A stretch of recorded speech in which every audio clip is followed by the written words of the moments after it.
Assalamualaikum warahmatullahi wabarakatuh. Selamat datang kembali di channel Radio Story. Masih bersama dengan saya, Mas Alan. Untuk kali ini saya akan menceritakan sebuah cerita yang berjudul Lamaran Jam 11 Malam. Cerita ini ditulis oleh akun Facebook bernama Dita. Bagi teman-teman yang ingin membaca langsung ceritanya, nanti silakan saja kunjungi linknya yang akan saya sertakan di kolom deskripsi. Sebelum kita masuk ke ceritanya, jangan lupa untuk like, comment, subscribe channel ini dan nyalakan juga lonceng notifikasinya agar tidak ketinggalan cerita-cerita dari channel ini. Dan seperti apa ceritanya? Mari kita dengarkan.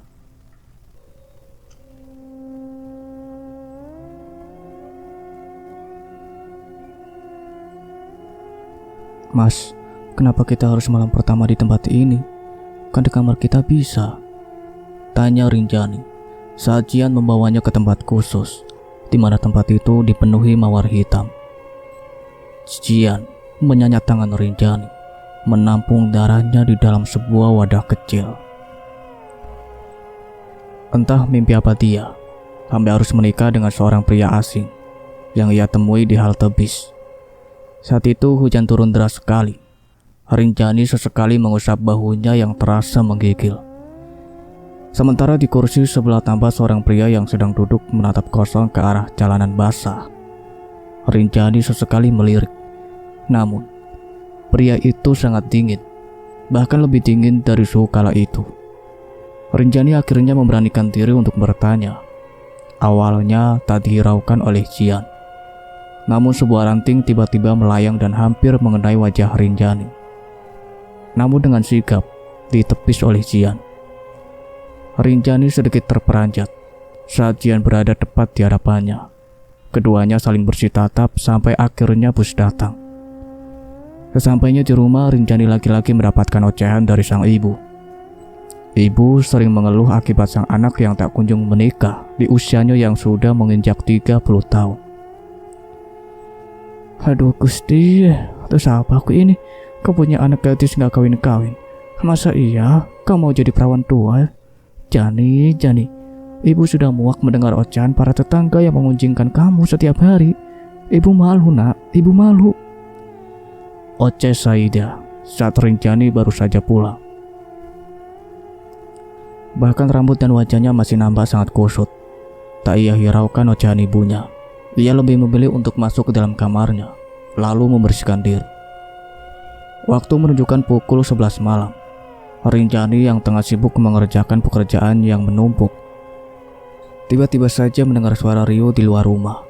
Bukan hanya Rinjani ternyata yang mendengar, tapi juga ibunya. Mereka lalu bergegas mengecek keluar karena takut sesuatu terjadi.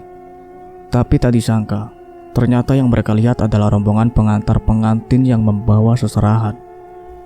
Merasa mendapat angin segar, Saida langsung mempersilahkan masuk para tamu yang sudah menunggu di luar. Rinjani tertegun. Acara lamaran siapa ini? Dan kenapa mendadak sekali di jam 11 malam pula? Bu, apa ibu ndak curiga toh? Mana ada lamaran jam segini? Dan Jani juga sama sekali nggak kenal mereka, Bu. Protes Rinjani saat ibunya ke dapur untuk menyiapkan hidangan. Ibunya tak peduli. Ia masih tetap menerima tamu itu dengan bahagia. Sementara Rinjani terus mengamati si pria yang wajahnya ia kenali. Tunggu, itu kan? Gumam Rinjani mencoba mengingat kembali. Kedatangan kami ke sini untuk melamar putri ibu, Rinjani. Tutur salah seorang wanita yang diduga sebagai ibu dari pria yang akan melamar Rinjani. Rinjani tertegun mendengar penuturan wanita tersebut. Apa melamar? Ini bercanda kan? Tanya Rinjani bingung. Namun, tangan Rinjani oleh sang ibu yakini merasa mendapatkan angin segar karena ada pria yang bersedia melamar putrinya. Wanita anggun itu lantas tersenyum mendengar tanggapan Rinjani. Sementara Rinjani masih tampak kebingungan. Ia memang berharap ada seorang pria yang datang melamarnya. Bukan karena ia tak laku, tapi ia selalu gagal dalam masalah percintaan. Entah itu tiba-tiba ditinggal menikah atau ditinggalkan tanpa alasan. Lamaran itu langsung disetujui oleh ibunya tanpa persetujuan Rinjani. Bahkan mereka langsung dinikahkan sehari setelah lamaran. Pesta diadakan pada malam hari. Riasan dan semua dekor tampak megah, hingga membuat semua tamu yang hadir berdecak kagum. Belum lagi riasan Rinjani yang nampak sangat indah dan natural. Gaun putih mewah, berhiaskan bunga mawar hitam di beberapa tempat membuat kesan elegan pada gaun tersebut. Rinjani tak mampu membantah. Ia menerima harus menikah dengan orang asing. Acara berjalan dengan lancar. Usai pernikahan, Rinjani lalu diboyong oleh keluarga suaminya pulang ke kampung di mana suaminya tinggal. Sebuah kampung yang terletak di sebuah pedalaman. Rinjani terus menatap sekelilingnya yang penuh dengan hutan belantara. Hingga sampailah mereka di sebuah perbatasan, di mana terdapat sebuah gapura besar bertuliskan Kampung Lembut Kidul. POV pertama. Mas, orang kampung sini kenapa lihat aku kayak gitu ya? Tanyaku pada Mas Jian, sementara Mas Jian sibuk menata pakaian ke dalam lemari. Biar aku saja mas, tidak usah repot-repot, ujarku seraya mengambil alih pekerjaannya. Mungkin hanya perasaanmu saja, tidak usah dipikirkan, kamu kan pendatang baru di sini, jadi wajar kalau mereka penasaran, jawab Mas Jian. Sekarang ia tak sedingin waktu kita pertama kali bertemu waktu itu. Apa yang dikatakan Mas Jian ada benarnya juga. Aku memang pendatang baru di sini. Saat aku keluar rumah, mereka sedikit heran denganku. Tapi mas, kenapa semua warga di sini tampak pucat dan mereka memiliki tanda hitam di kening mereka? Tanyaku lagi. Mas Jian terdiam. Ia hanya melirik sekilas lalu pergi meninggalkanku tanpa sepatah kata pun. Ada apa sebenarnya? Apa yang disembunyikan Mas Jian dariku? Di sini juga hari selalu tambah mendung. Langit selalu gelap. Orang-orang masih menggunakan pakaian khas zaman dulu. Di sini juga tak ada koneksi internet. Semua masih serba jadul. Aku masih sulit berbaur dengan warga sini. Itu karena mereka tampak acuh satu sama lain. Aku pikir ini tak normal. Kujatuhkan tubuhku di sebuah kursi kayu yang tak jauh dari tempatku berdiri. Aku terperanjat saat lemari tiba-tiba mengeluarkan bunyi keras. Entah apa yang terjadi dan apa yang ada di dalam sana. Tanpa sengaja, aku menangkap sebuah benda asing yang tampak terjepit pintu lemari. Tunggu, itu seperti rambut. Aku berjalan mendekat, baru saja hendak kuraih potongan rambut itu. Tiba-tiba pundakku ditepuk dari belakang. Kamu ngapain? Tanya Mas Jian padaku. Gegas aku kembali berdiri hingga tubuhku sejajar dengan Mas Jian. Itu mas, tadi aku lihat ibu sudah menunggu kita di ruang makan, tuturnya dingin. Aku mengangguk, lalu berjalan mengekor di belakangnya. Ingin aku bertanya tentang apa yang aku lihat barusan, tapi pasti tidak akan dijawab lagi oleh Mas Jian. Akhirnya kami pun sampai ruang makan. Tanpa mertuaku sudah menunggu. Hidangan di atas meja sangat menggiurkan. Di rumah ini terdapat 5 orang. Ibu mertua, ayah mertua, kakak ipar, adik ipar, dan Mas Jian. Sekarang menjadi 6 orang, yaitu aku. Semuanya tak bersuara. Setelah semua kumpul, ayah mertua memulai duluan mengambil sendok, lalu disusul dengan yang lain. Tak ada yang bersuara selama makan berlangsung. Tak seperti di rumah yang jika sedang makan, kami akan sendakurawan, apalagi saat ayah masih ada dulu. Simpan piringnya, biar saya yang kerjakan, titah adik iparku. Kalau tak salah namanya, Cendana. Aku mengangguk, tak berani membantah. Di keluarga ini tak boleh ada bantahan. Itu yang dikatakan Mas Jian waktu itu. Aku memilih untuk keluar rumah mencari udara segar.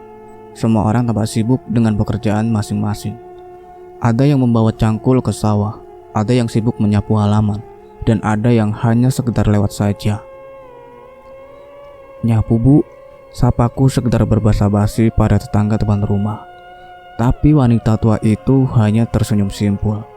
Merasa tidak enak, aku memilih untuk jalan-jalan di sekitar kampung, melihat rumah-rumah warga yang unik.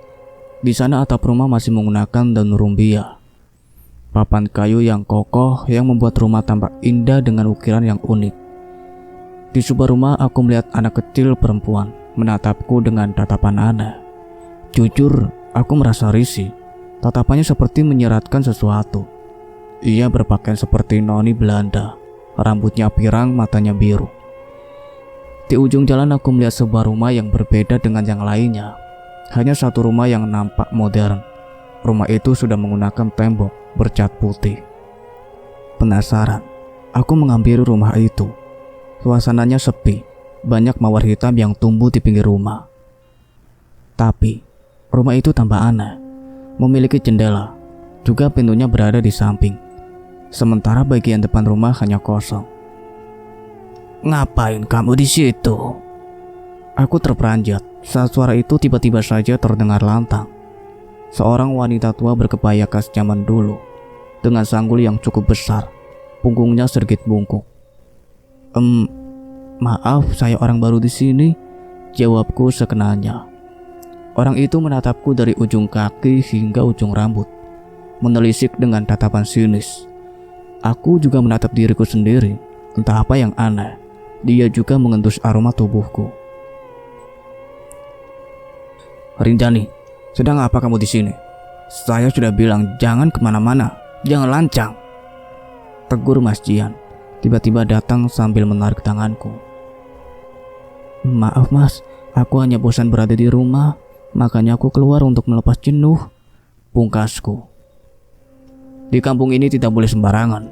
Tolong jangan keluar rumah jika tidak bersamaku, paham?" Iya Mas, aku paham." Malam harinya, aku sudah berada di kamar. Mungkin malam ini akan terjadi. Iya, aku akan segera melepas mahkotaku. "Pakai baju ini, aku tunggu di depan." Setelah berucap demikian, Mas Jian berlalu pergi.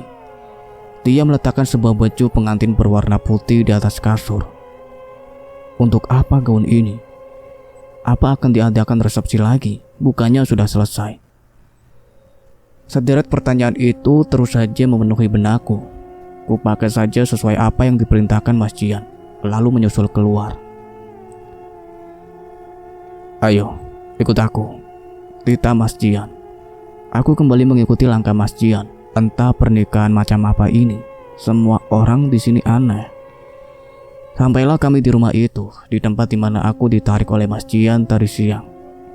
Aku dibuat kagum dengan isi ruangan itu, sangat indah. "Mas, kita mau ngapain ke sini?" tanya aku sambil memperhatikan sekelilingku. Mas Jian tak menjawab. Ia malah melepaskan kancing bajunya. "Mas, kenapa harus di sini? Kan bisa di rumah saja," tanyaku mulai mengerti dengan apa yang akan ia lakukan. Namun Mas Jian tak menjawab.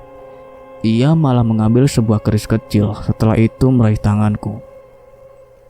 "Mas, mau apa?"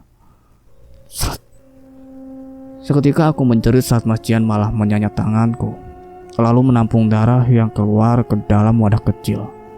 "Mas," tegurku. Namun Mas Jian membawa darah itu dan menyiramkannya pada sebuah bunga mawar yang menurutku besarnya tidak lazim. Mas Jian juga melafalkan entah mantra apa itu. Setelah selesai, dia datang menghampiriku dengan tatapan yang hendak menerkam. "Mas, kamu..." Belum sempat aku menyelesaikan ucapanku, Mas Jian mendorong tubuhku hingga terjengkang ke belakang. Responku cukup aneh. Aku seakan sedang dikendalikan oleh sesuatu tak kasat mata. Aku sama sekali tak mengerti dengan hal ini sebelumnya, tapi kali ini berbeda. Aku dengan mahir bermain adegan ini. Rasa sakit seketika menjalar saat sesuatu memaksa masuk. Aku menjerit sejadi-jadinya, sangat menyakitkan. Mas Jian terus melakukan aktivitasnya, dan sekarang aku mulai menikmati apa yang sedang kami lakukan. Hingga Mas Jian selesai, ia mengambil kain di bawah tubuhku, di mana darah keperawananku dan cairan putih itu mengotori kain putih yang kini berada di tangan Mas Jian. Dan "Apa? Tidak, jangan!" pekik Rinjani. Saat Jian mundur dan membiarkan istrinya digagai sesosok makhluk tinggi besar. Sosoknya sangat menyeramkan. Rinjani menjerit ketakutan dan juga rasa sakit yang luar biasa. Makhluk itu terus bereaksi tanpa memberi ampun, membuat Rinjani tak sadarkan diri. Entah berapa lama Rinjani tak sadarkan diri. Yang jelas hari mulai siang. Rinjani membuka matanya perlahan. Ia merasakan sakit yang luar biasa di area kewanitaannya. "Kamu sudah bangun sayang?" tanya Jian seraya meletakkan nampan berisi makanan. Rinjani tertegun, kepalanya pusing. "Mas, apa yang terjadi semalam?" tanya Rinjani dengan suara parau. Jian tersenyum, lalu memeluk erat tubuh istrinya. "Apa kau lupa? Atau saking nikmatnya kau sampai dibuat mabuk kepayang?" Celetuk Jian, membuat Rinjani terdiam. Ia bahkan sama sekali tidak ingat apa-apa dan apa yang dimaksud suaminya barusan. "Maksud Mas apa?" Kening Rinjani berkerut. Apa maksud Jian? Ia tak tahu. Yang jelas tubuhnya terasa remuk. Jian tak menjawab rasa penasaran Rinjani. Ia malah mengambil makanan Rinjani dan menyuapi istrinya yang nampak pucat pasi. "Jangan dulu banyak bicara, makan dulu agar kesehatanmu kembali pulih," tutur Jian lembut. Sementara Rinjani masih merasa aneh dengan semua yang terjadi belakangan ini. "Jian, biar mama yang lanjutkan, kamu urus ayahmu," titah Tari, yang tak lain adalah mama mertua Rinjani. Jian mengangguk patuh lalu pergi. Tari menatap Rinjani yang terdiam bisu. Rinjani bahkan memalingkan wajahnya menatap dingin tatapan sang mertua. "Kamu bisa makan sendiri, Rinjani." Rinjani mengangguk. "Bagus, kamu bukan ratu di rumah ini. Jadi mandirilah, tanpa harus merepotkan orang lain." Tari berlalu pergi, namun diurungkan karena melihat sesuatu yang menurutnya janggal. "Tunggu, apa yang ada di lehermu? Dari mana kamu semalam?" tanya Tari menginterogasi. Rinjani hanya terdiam. Bahkan dia sendiri pun tak tahu apa yang sebenarnya terjadi pada dirinya. "Maaf Bu, tapi aku benar-benar tak tahu. Aku terbangun, kepalaku sakit dan..." Rinjani menghentikan ucapannya. "Dan apa? Lanjutkan ucapanmu," ujar Tari tak sabar. "Bagian bawahku sangat sakit Bu." Tari gegas mendekat dan mengecek leher Rinjani yang terdapat sebuah cakaran. "Jian!" pekik Tari seraya pergi, wajahnya panik. Sementara Rinjani terdiam membisu. "Apa yang sebenarnya terjadi? Mengapa semuanya jadi begini?" gumam Rinjani dengan bibir gemetar. "Assalamualaikum, Bu. Zahra pulang," seru Zahra yang tak lain adalah kakak Rinjani. Ia menikah dengan orang kota sehingga diboyong oleh suaminya ke sana. "Waalaikumsalam, Zahra. Kamu pulang, Nak?" jawab sang ibu dengan antusias. Sudah lama mereka tak bertemu. Zahra langsung memeluk sang ibu dengan penuh rasa rindu. Begitupun dengan sang ibu. "Rinjani masih kerja, Bu? Belum pulang kah?" tanya Zahra sembari celingukan ke arah kamar Rinjani yang nampak sepi dan hening. Anura, adikmu sudah menikah tempo hari dan sekarang dibawa oleh suaminya pulang ke kampung halaman mereka," pungkas Yati dengan nada canggung. "Apa? Menikah? Ibu gak asal bicara kan, Bu? Gak lucu loh ini," serka Zahra kaget. Pasalnya, sang ibu bahkan tak memberitahu perihal adiknya yang akan menikah. "Maafkan ibu, Nak. Waktu itu ada satu keluarga yang datang untuk melamar Rinjani, tapi mereka datang jam 11 malam," tutur Yati.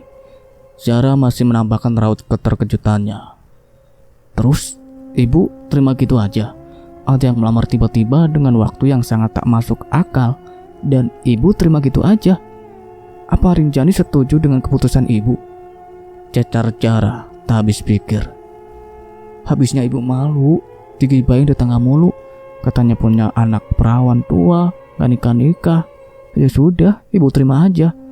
Lagian, mereka kaya loh, Ra. Hantarannya mewah.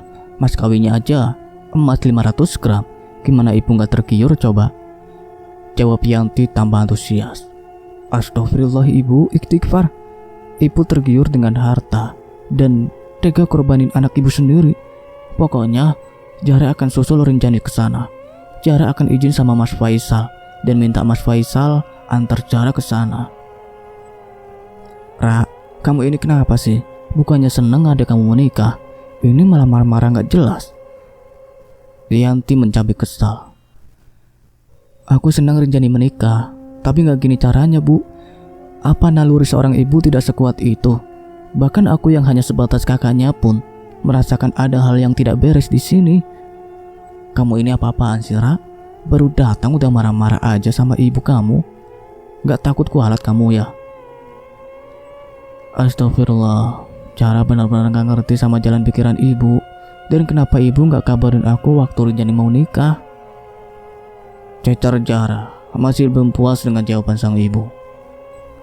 Iya, karena ibu takut Zahra gak setuju dan gagalin rencana ibu buat nikahin Rinjani sama orang asing itu, ya kan? Setelah Zahra tak sabar. Kamu kok jadi ngelawan gitu sih sama ibu? Ibu sakit hati sama ucapan kamu. Kamu nuduh ibu yang enggak-enggak, marah-marah sama ibu. Kamu udah gak sayang lagi sama ibu.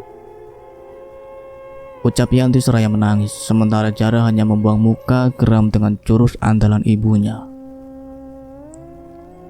Oke, Zahra minta maaf, tapi Zahra gak akan urungin niat Zahra buat nyusul Rinjani ke sana dan memastikan kalau Rinjani baik-baik saja. Terserah kamu, ibu gak akan larang. Apa nama kampungnya? Tanya Zahra mulai melemah. Kampung apa itu namanya? Ibu lupa. Nah, Kampung Lembut Kidul. Apa? Serga Faisal begitu ia datang dan mendengar ucapan mereka. Kenapa? Ada yang salah? Tanya Yati kebingungan. Faisal nama panik. Itu bukan ide bagus, sayang. Masuk ke kampung itu bukanlah perkara mudah. Maksud Mas apa? Nanti Mas jelaskan. Sekarang sudah malam. Kita istirahat dulu. Jawab Faisal lembut, membuat Zahra sedikit luluh. Ya sudah, ayo, tapi janji ya, besok antar aku ke sana. Insya Allah. Ingat, insya Allah itu janji karena Allah, bukan sebagai alibi untuk menolak secara halus. Ketus Zahra. Insya Allah itu jika Allah mengizinkan, sayang. Setelah perdebatan barusan, Zahra akhirnya berhasil ditenangkan oleh suaminya. Sepanjang malam Faisal terus memikirkan tentang desa itu. Flashback on. Sal, lo mau ikut gue ke suatu tempat gak? Ajak temannya suatu ketika. Kemana? Jangan aneh ya lo. Abang gak akan suka, nanti dia marah. Saut Faisal pada temannya yang masih asik dengan imajinasinya. Lo mau kaya gak? Kenapa lo nanya gitu? Gak lucu. Awas kalau lo lakuin yang aneh-aneh. Gue dapet informasi katanya ada cara biar kita bisa kaya secara instan. Gak perlu lagi capek kerja berat kayak gini, tuturnya. Faisal terdiam. Apalagi kalau pekerjaan sesat yang menjanjikan hasil yang instan dengan jumlah yang banyak. Di mana? Tanya Faisal penasaran. Bukan karena dia tergiur, tapi ia hanya penasaran dengan apa yang akan dilakukan temannya itu. Kampung Lembut Kidul. Setelah itu teman Faisal menghilang entah kemana. Berdasarkan informasi yang beredar, dia pergi ke suatu tempat yang tak diketahui siapapun. Suara kokok ayam jago mulai terdengar nyaring. Azan subuh berkumandang. Zahra masih marah dengan ibunya. Bahkan berpapasan muka pun Zahra lebih banyak diam. Kamu kenapa sih, Ra? Masalah sepele begini kok kamu besar-besarkan? Sampai kamu diemin ibu dari kemarin? Protes sang ibu mulai geram dengan tingkah putrinya. Masalah sepele, ibu bilang. Ibu sadarkan bicara begitu barusan? Tungkas Zahra tak suka. Emangnya ibu salah ngomong toh? Memang benar kan? Saut Yanti endang. Astagfirullah, Bu. Zahra tahu kalau Rinjani bukan anak kandung ibu. Tapi tolong jaga amanah Bapak untuk menjaga Rinjani, Bu. Bapak bisa menyayangi Ara seperti anak kandungnya sendiri. Dan kenapa ibu tidak bisa menerima Rinjani dengan baik? Jelas Zahra berterus terang. Dia sudah muak dengan tingkah ibunya yang terus merasa bahwa Rinjani adalah anak pembawa sial. Iya, karena dia cukup Jara sudah muak dengan jawaban ibu yang hanya akan terus menyudutkan Rinjani.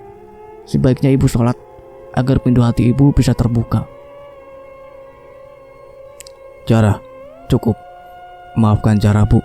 Biar Faisal yang tangani Jara. Punya anak durhaka kayak gini cuma bikin sakit hati. Sudahlah, kamu cari adik gak berguna kamu itu. Ibu gak peduli. Jian sudah siap dengan pakaian rapi. Ia mematut dirinya di cermin. Rinjani melihat itu sedikit heran. Ia hendak bertanya, namun kepalanya terasa sangat pusing. Istirahatlah, jangan dulu banyak bergerak.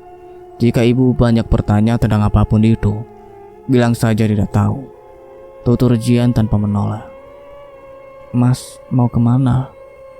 Mas, aku mau pulang saja. Lirih Rinjani. Suaranya terdengar sangat parau. Jian menoleh. Tatapannya tajam menatap ke arah Rinjani. Rinjani menunduk. Ia merasa segan mendapat jawaban yang hanya diisyaratkan lewat tatapan. Jangan banyak bertingkah jika kau masih ingin menikmati hidupmu dengan tenang. Dek. Apa maksud Mas Jian mengapa semuanya terasa janggal? Aku mau pulang. Kuma Rinjani lirih. Nyaris tak terdengar. Tolong. Sakit, rintih seseorang saat Rinjani baru saja turun dari ranjang miliknya. Siapa? Tanya Rinjani dengan suara terbata. Ia berjalan mendekat ke arah sumber suara. Suaranya terdengar dari arah lemari.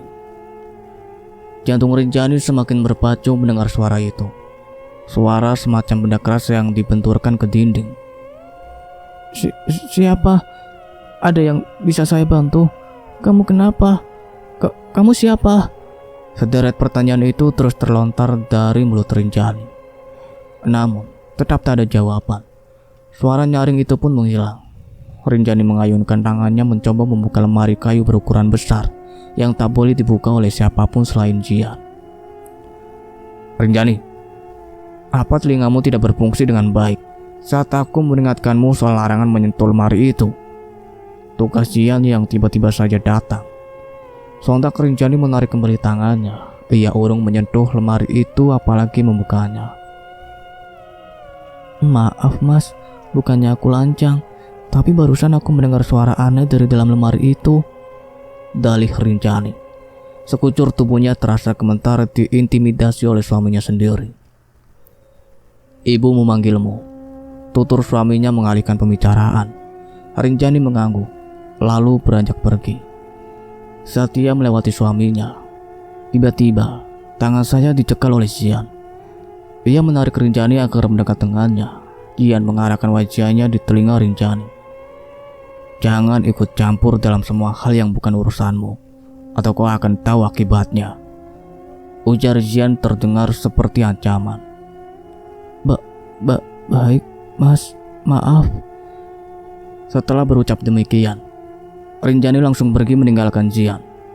Tatapan Jian sangat aneh. Ia seperti hendak menelan Rinjani bulat-bulat. Rinjani membawa langkahnya yang terasa gontai.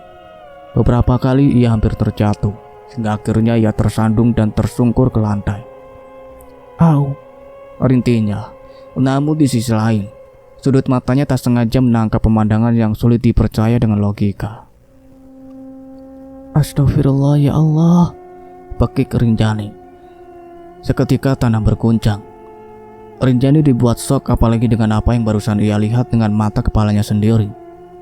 Seorang pria tua, tengah terbaring lemah di atas tempat tidur, dan sosok tinggi besar itu sedang menggigit lengan pria tua itu dan mengisap darahnya. Rinjani, sedang apa kamu di situ? Tanya Jian panik. Jian apa ketakutan? Gegas ia menutup pintu kamar itu, sedangkan Rinjani masih diam memantung di atas lantai. Maafkan aku tersandung tadi, jawab Rinjani dengan suara terbata. Jangan ucapkan kalimat apapun yang bersangkutan dengan Tuhanmu, titah Jian yang membuat Rinjani semakin curiga. Tapi kenapa? Tanya Rinjani bingung. Jian tak menjawab. Ia malah berlalu pergi. Rinjani, apa yang kamu lakukan di sana? Apa Jian tak memberitahumu? Tanya Tari sedikit menaikkan nada bicaranya. Tari memang tambah sangat garang, berbeda dengan saat ia datang ke rumah Rinjani untuk melamar. Maaf Ma, Jani tersandung, jawab Rinjani gugup. Bangun dan cepat bantu Mama menyiram tanaman di belakang rumah, titah Tari. Lalu ia pergi. Rinjani mengangguk lemah, tubuhnya terasa lemas dan sakit sekujur tubuh. Entah kenapa, ia tak tahu. Rinjani kekas membuntuti sang mertua yang sudah berjalan di depan. Mereka keluar melalui pintu belakang. Rinjani masih dibuat heran dengan tempat tinggal suaminya itu. Semuanya tampak asing. Di sana, bahkan terdapat sebuah pohon aneh menjulang tinggi dan hanya memiliki 3 cabang dahan. Masing-masing hanya memiliki beberapa helai daun. Hanya saja akar gantung merambat menutupi batang pohon tersebut. Mah, boleh aku bertanya? Pungkas Rinjani membuka bicara. Katakan, apa nama pohon itu? Kenapa bentuknya aneh sekali? Tanya Rinjani memberanikan diri. Tari mendongak melihat pohon apa yang ditunjukkan Rinjani. Itu pohon manggala, jawab Tari singkat. Aneh sekali, dan suasananya pun berbeda dengan tempat tinggalku. Maaf Ma, sebenarnya kita mau kemana? Tanya Rinjani bingung. Pasalnya, dari tadi mereka hanya berjalan menyusuri jalan setapak. Tari tak menjawab. Ia bungkam. Rinjani berhenti bertanya. Ia lebih memilih diam dan mengikuti jalan mertuanya. Sampai akhirnya mereka sampai di sebuah rumah yang tak asing lagi bagi Rinjani. Rumah aneh di ujung jalan yang di sekelilinginya dipenuhi mawar hitam. Kemarilah, bantu Mama sirami bunga-bunga ini, titah Tari. Ia meraih sebuah wadah yang terbuat dari kelapa yang diberi gagang, lalu membuka bejana yang berisikan air berwarna kemerahan. Air itu mengeluarkan bau anyir yang mengganggu. Rinjani menutup hidungnya menggunakan baju. Tari yang melihat itu langsung menarik tangan Rinjani agar tak menutupi hidung. Astagfirullah, darah, batin Rinjani. Matanya terbelalak kaget, namun ia tak berani mengutarakannya. Tidak sopan, sendak Tari. Rinjani menunduk manut.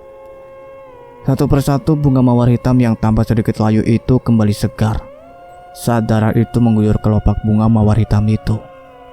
Baru saja Rinjani hendak bertanya, Tari lebih dulu berbicara seakan tahu apa yang akan dipikiran Rinjani. Lakukan saja apa yang kuperintahkan. Jangan banyak berbicara, pamali, tegas Tari dengan wajah datar. Rinjani mengangguk. Ia memilih melanjutkan lagi aktivitasnya meskipun ia tak tahan dengan bau anyir yang kian menyeruak itu. Entah tempat apa yang sedang didatanginya dan entah apa tujuan mereka menyiram bunga mawar hitam itu dengan darah. Tiba-tiba Rinjani dibuat gemetar saat mendengar suara geraman dari dalam rumah itu. Rinjani melirik ke arah Tari. Tari menunduk seakan sedang berkomunikasi dengan sesuatu tak kasat mata. Rinjani, masuk. Bawa wadah ini dan letakkan di bawah bunga mawar besar di sana.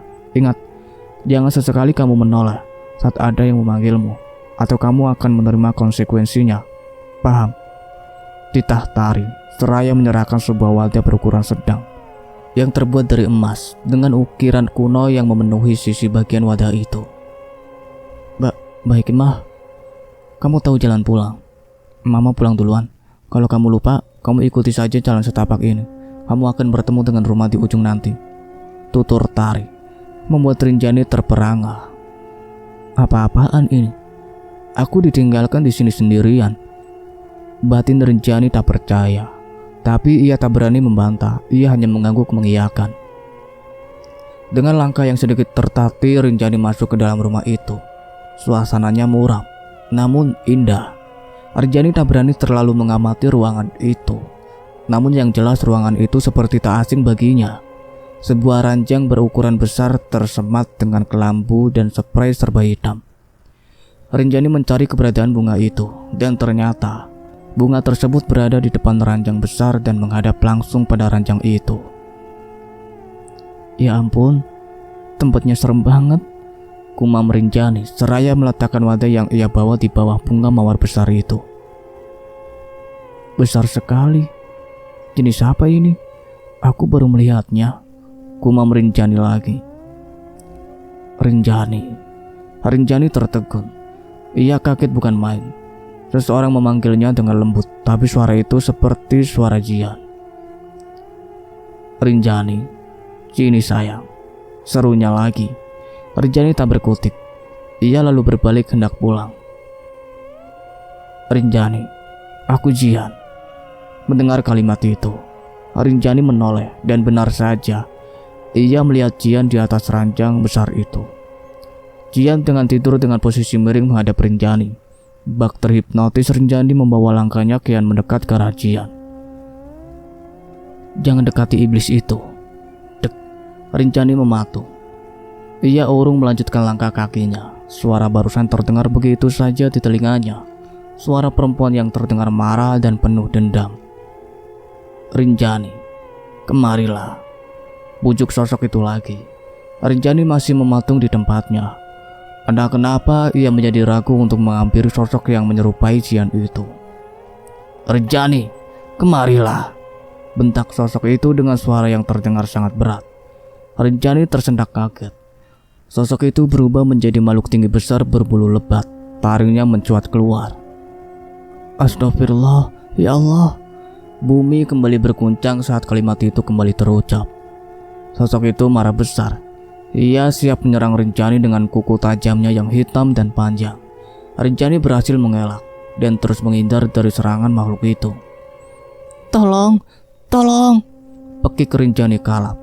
Tiba-tiba tangannya ditarik oleh seseorang dan akhirnya ia bisa keluar dari tempat terkutuk itu. Mama, maafkan Jani, Ma. Rinjani gegas bersujud di kaki Tari saking takutnya. Rinjani jelas melanggar pantangan yang dikatakan Tari barusan. Tari terdiam. Ia tak menganggapi Rinjani masih menangis terseduh-seduh. Bangunlah. Titah Tari tanpa menoleh ke arah Rinjani sedikit pun. Rinjani lekas bangkit dan menghadap pada mertuanya. Tangisnya masih belum sirna. Sesekali ia sesegukan karena kaget yang masih belum sepenuhnya netral kembali. Jangan lakukan kesalahan lagi, tutur Tari dengan ekspresi dingin. Baik, Ma, semua itu di luar kendali. Maaf, jawab Rinjani masih dengan wajah tertunduk. Tari hanya mengangguk samar, lalu melongos pergi. Rinjani berjalan mengekor di belakang Tari. Mereka berjalan menyusuri jalan setapak yang sedikit basah. Ma, boleh aku bertanya? Pungkas Rinjani memberanikan diri. Jawab Tari singkat. Mengapa setiap aku mengucapkan kalimat yang menyautkan Tuhan, bumi langsung berguncang? Tari sedikit menoleh ke belakang dan tak langsung menjawab pertanyaan Rinjani barusan. Ia nampak berpikir sejenak, memilih kalimat yang pas untuk ia ucapkan pada Rinjani. Jangan banyak bertanya. Jian sudah melarangmu, bukan? Jangan lakukan apa yang menjadi pandangan di sini, atau kamu akan tahu konsekuensinya. Paham? Tutur Tari. Maafkan aku, Ma. Baiklah, aku paham. Mas, kamu sudah janji akan membawaku bertemu Rinjani. Ayo. Ajak Jara seraya menarik tangan Faisal yang sedang duduk termenung. Semua barang sudah dikemasi, namun Faisal nampak ragu. Ia bangkit dari duduknya dan menuruti apa yang diinginkan sang istri. Baiklah, tapi kamu janji harus menuruti semua konsekuensinya dan jangan banyak bertanya. Paham? Tegas Faisal sebelum mereka pergi. Maksudnya? Jangan banyak bertanya, sentak Faisal. Jara terdiam. Tak biasanya Faisal seperti itu. Maaf. Mereka memasukkan barang bawaan mereka ke dalam bagasi mobil. Jara masih diam tak berbicara. Biasanya ia akan terus mengoceh tentang semua hal. Namun bendakan Faisal tadi membuat moodnya berantakan. Faisal banyak termenung di sepanjang perjalanan. Mereka saling membisu dan tak ada yang membuka suara selama di perjalanan. Sampai akhirnya Faisal berhenti di sebuah kampung yang jauh dari perkotaan. Di sana, mereka mengunjungi seorang pria tua yang memakai pakaian serba hitam dan pelangkon batik. Mas, tegur Jara. Namun Faisal tak menggubris. Ia diam dan menyalami pria tua yang nampak ramah itu. Assalamualaikum, Mbah. Waalaikumsalam. Masya Allah, nak Faisal. Bangkling tenan toh. Bagaimana kabarmu? Saut Mbah Bromo dengan ramah. Alhamdulillah baik, Mbah. Bagaimana kabar Mbah? Maaf, Isal jarang berkunjung ke sini. Perkenalkan, ini Jara, istri Isal, Mbah. Jara tersenyum, lalu mengulurkan tangannya pada Mbah Bromo. Jara, Mbah. Dah ayo, mari masuk, Sal. Gubuk reot ini ndak akan ambruk toh, jangan takut. Ujar Mbah Bromo sedikit berkelakar. Mbah bisa saja, dari dulu suka berkelakar. Ketiganya tertawa ria. Mereka lalu duduk di kursi tamu yang terbuat dari bambu. Suasana rumah yang sangat sepuh dan jadul membuat kesan kuno namun nyaman. Jara terus bercecak kagum melihat isi rumah Mbah Bromo. Sementara Faisal dan Mbah Bromo masih terus berbincang ringan. Sampai akhirnya Faisal memberanikan diri membuka suara perihal tujuan kemari. Faisal ini dulu tinggal sama Mbah. Anak nakal ini diusingkan sama abahnya karena membuat kesalahan. Mbah Bromo masih tersenyum menceritakan hal-hal kecil itu. Loh, kenapa? Tanya Jara penasaran. Mbah Bromo hanya tersenyum, juga dengan Faisal.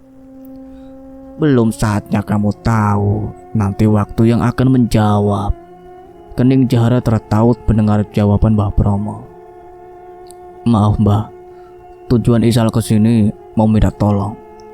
Mbah Bromo sedikit bingung dengan kalimat yang dilontarkan Faisal. Tak biasanya Faisal seperti itu. Ada apa? Katakan. Faisal menatap Jara yang juga kebingungan. Bukan apa-apa. Faisal sudah berjanji tak akan mengungkit masalah ini lagi pada Mbah Bromo. Tapi semuanya tak bisa lagi disembunyikan. Rinjani harus segera diselamatkan. Rinjani, adik Jara, dibawa oleh salah satu pria dari Kampung Lembut Kidul, Mbah. Ekspresi Mbah Bromo yang mulanya tersenyum berubah kaget seketika. Maafkan Isal, Mbah, tapi Isal nggak bisa tinggal diam. Rinjani dalam bahaya, Mbah. Isal mohon, bantu Isal untuk masuk ke sana. Pungkas Faisal memohon. Ia bahkan sampai berlutut di hadapan Mbah Bromo. Bangunlah. Ini bukan salahmu. Takdir ternyata masih belum puas jika masalah ini belum menemukan titik akhir. Kita hanya menghindar, bukan menyelesaikan. Jadi, kalian tahu tentang desa itu? Tolong jelaskan apa yang sebenarnya terjadi. Aku hanya ingin tahu apa yang sebenarnya terjadi dengan adikku. Pinta Jara memelas. Maaf nak, tapi belum saatnya kamu tahu. Yang harus kamu ketahui adalah Kampung Lembut Kidul adalah kampung lelembut, yang artinya kampung goib. Mata Jara terbelalak saat tahu yang sebenarnya. Ia tak pernah menyangka kalau adiknya menikah dengan jin. Jadi adik saya menikah dengan sebangsa jin? Tanya Jara memastikan. Keduanya mengangguk lesu. Ya Allah, mengapa semuanya jadi begini? Apa salah Rinjani? Kumam Jara di sela tangisnya. Adikmu mengucapkan sebuah kalimat yang mengundang bangsa jin itu datang, sahut Mbah Bromo.